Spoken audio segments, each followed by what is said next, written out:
Bonjour les enfants, Pâques approche à grands pas.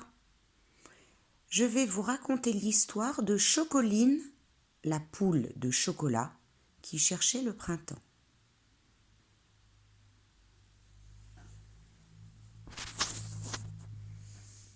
Ce matin-là, veille de Pâques, au petit jour, il se passa quelque chose d'extraordinaire dans la boutique du confiseur. Toutes les cloches en chocolat se mirent à sonner. Ding ding, fit légèrement la plus petite. Ding dong, répondit la suivante. L'une chanta plus fort. Ding ding dong. La plus grosse alors, gravement, approuva. Baboum, baboum. Et toutes ensemble, elles carillonnèrent. Elles réveillèrent Chocoline, la grosse poule de chocolat, pleine de petits œufs à la liqueur qui dormait sur son nid.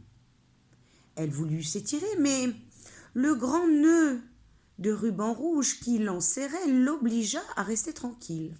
« Qu'est-ce que c'est ?» demanda-t-elle. Toutes les cloches répondirent. « Pâques arrive ! C'est le printemps ! Ding ding dong !»« Comment est-il le printemps ?»« Oh, on ne sait pas ce que c'est le printemps !» rirent toutes les cloches. Au fait, comment lui expliquer ?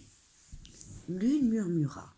« Le printemps, c'est comme un tout petit enfant avec plein de fleurs dans les bras. » Non, corrigea la voisine. Le printemps, c'est un beau jeune homme habillé de vert et qui sourit. Non, dit l'autre. Le printemps, c'est une jeune fille aux cheveux blonds avec une robe fleurie et des guirlandes au bout des doigts. Non, non, protesta la foule des cloches, et elles se mirent à parler toutes en même temps. On entendit des mots fleurs, nid, chanson, soleil, en un vrai carillon. Je n'y comprends rien, dit Chocoline. Si vous parlez toutes en même temps, je ne saurai jamais comment est le printemps. Mais les cloches étaient lancées, impossible de les arrêter. Chocoline se dit « Je voudrais bien connaître le printemps, mais comment le trouver ?»« Bah, on me renseignera en route. Je vais partir à sa recherche. » Elle réussit à se glisser hors de son nid, étira ses pattes et sortit dans la rue. Il y avait encore presque personne dehors. Nul ne s'étonna de voir Chocoline, qui ressemblait à une poule ordinaire et qui marchait. Il y avait bien dans son ventre ces petits œufs sucrés qui ballottaient et lui pesaient, mais elle s'y habitua. Passant près d'un panier qu'on avait apporté du marché, elle aperçut des jonquilles jaune pâle. « Jonquilles, dites-moi où est le printemps, je vous prie, je le cherche. »« Le printemps ?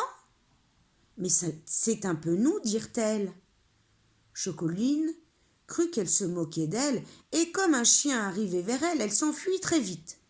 Plus loin, au bord d'une fenêtre, un pot de jacinthe bleu la regardait de toutes ses cloches ouvertes. « Jacinthe, dis-moi où est le printemps, je le cherche. »« Le printemps ? C'est un peu moi, dit Jacinthe. Mais tu le trouveras guère dans la ville. Il se plaît mieux à la campagne. » La poulette repartit. Elle marcha longtemps et arriva à la campagne. Elle entra dans un poulailler pour se renseigner, mais les poules se lèvent de bonne heure. Elles étaient déjà parties gratter la terre dans le jardin pour y trouver des vers dont elles se régalaient. Voyant un nid vide, Chocoline se débarrassa des petits œufs qui encombraient son ventre. Cote, cote, cote, Colline ! Si bien que dans la matinée, les enfants de la ferme trouvèrent des petits œufs à la liqueur entre les gros œufs des poules. Chocoline repartit plus légère. Il faisait bon, le soleil caressait ses ailes.